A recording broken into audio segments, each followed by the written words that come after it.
Tcharararara, tcharararara, tcharararara, tcharararara, tcharará. Quando ele sobe suas mangas, ele age com a... Lição 5. A minha parte.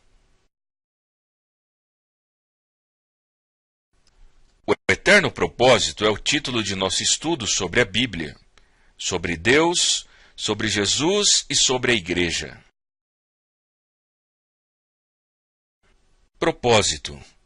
Como mostram as palavras sublinhadas, significa desígnio, intento, fim, objetivo. Da mesma forma que este arqueiro aponta a flecha para um alvo, nossas vidas também precisam de direção, de um alvo, um propósito, no sentido que vai muito além da simples existência. Procuramos um propósito eterno. A Bíblia diz que, de acordo com seu eterno plano, que ele realizou em Cristo Jesus, nosso Senhor.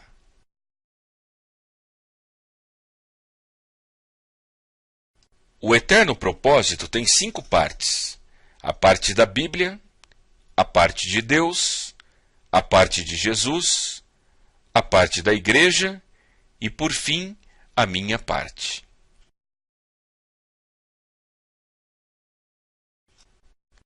Já vimos que a parte da Bíblia é de revelar o eterno propósito. A parte de Deus é a de preparar o eterno propósito. A parte de Jesus é a de cumprir o eterno propósito. E a parte da Igreja é a de declarar o eterno propósito. Este esboço mostra que a Bíblia revela que Deus preparou, que Jesus cumpriu e que a Igreja declara o eterno propósito. Mas talvez você esteja se perguntando: qual é a minha parte no eterno propósito?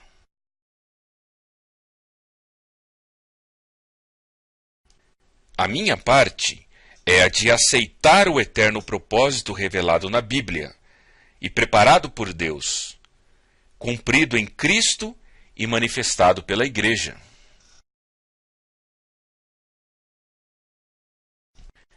Mas por que aceitar o eterno propósito?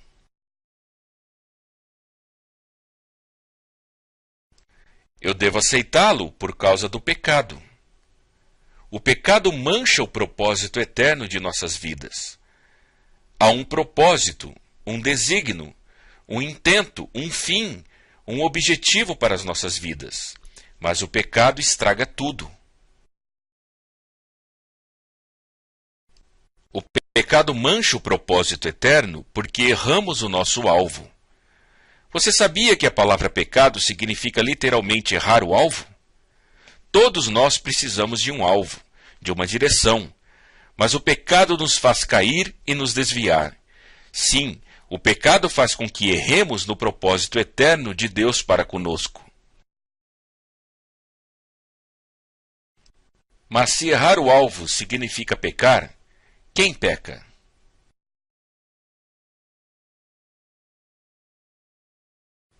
A Bíblia declara que todo mundo peca. O apóstolo João, em sua primeira epístola, no capítulo 5, verso 19, diz: Sabemos que somos de Deus e que o mundo todo está sob o poder do maligno. Também o apóstolo Paulo, quando escreveu à igreja em Roma, no capítulo 3, verso 19 a 23, declara: Para que toda boca se cale e todo mundo esteja sob o juízo de Deus, não há distinção, pois todos pecaram e estão destituídos da glória de Deus. Veja com quanta clareza a Bíblia quase nos choca com esta afirmação. Todo mundo peca. E eu? Com igual clareza, a Bíblia diz que peco e que não adianta negar isso ou pensar de outra forma. Todo mundo, inclusive eu, cometo pecado. Veja o que diz o livro de Eclesiastes, capítulo 7, verso 20. Todavia, não há um só justo na terra, ninguém que pratique o bem e nunca peque. De novo, o apóstolo João, na sua primeira epístola, no capítulo 1, verso 8 e 10, fala: se afirmarmos que estamos sem pecado, enganamos a nós mesmos. Se afirmarmos que não temos cometido pecado, fazemos de Deus um mentiroso. Veja o que diz o Evangelho de Lucas, capítulo 18, verso 13. Mas o publicano ficou à distância. Ele nem ousava olhar para o céu, mas batendo no peito dizia: Deus, tem misericórdia de mim, que sou pecador.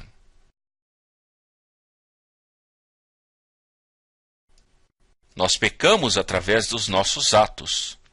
O apóstolo Paulo, escrevendo à igreja em Gálatas, no capítulo 5, verso 19 a 21, diz: ora, as obras da carne são manifestas: imoralidade sexual, impureza e libertinagem, idolatria e feitiçaria, ódio, discórdia, ciúmes, ira, egoísmo, dissensões, facções e inveja, embriaguez, orgias e coisas semelhantes. Eu os advirto, como antes já os adverti: aqueles que praticam essas coisas não herdarão o reino de Deus. Também escrevendo à igreja em Corinto, na sua primeira epístola, capítulo 6, verso 9 e 10, vocês não sabem que os perversos não herdarão o reino de Deus? Não se deixe enganar, nem imorais, nem idólatras, nem adúlteros, nem homossexuais passivos ou ativos, e nem ladrões, nem avarentos, nem alcoólatras, nem caluniadores, nem trapaceiros herdarão o reino de Deus. Se tenho pensamentos pecaminosos, estou pecando.